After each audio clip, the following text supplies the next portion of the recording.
after I got married and and had a child, I actually started running out of money.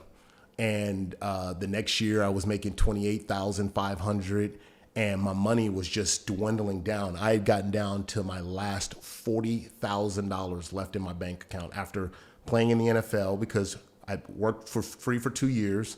I had gotten married, kid on the way, kid was born then at that time, so now all of a sudden life just accelerated. Everything just started costing. At one point, I moved back in 2010. I had moved back to Crenshaw in the neighborhood that I grew up in, and I'm living in my dad's house. I'm living in my dad's house, and I lived there for 6 years until I was able to kind of get back on my feet. With my wife and my kids. So my kids grew up part of their life. They grew up in the same home, which was also an honor. But they grew up in the home that I grew up in, and I remember my wife looking to me and going like, "Do you think you're chasing a pipe dream here? Like, you're going at it, but the bills are adding up, stuff is stacking up on top of us."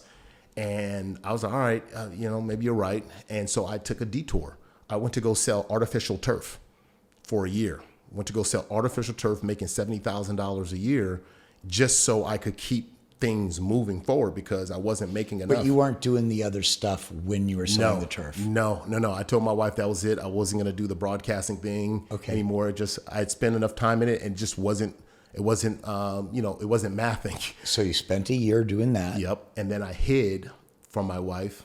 I gotten a call from my agents like, hey, there's this audition over at the NFL Network. And I was like, oh, shoot. And I'm supposed to go sell this turf.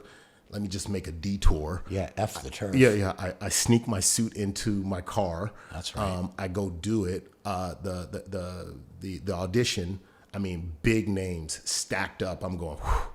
I said, forget it. I'm just going to do it. I just threw everything I had into it. I walked out, went to go sell turf, more turf, try to go meet my appointments that I were late to. And I get a phone call about a week or two later saying, you got the job.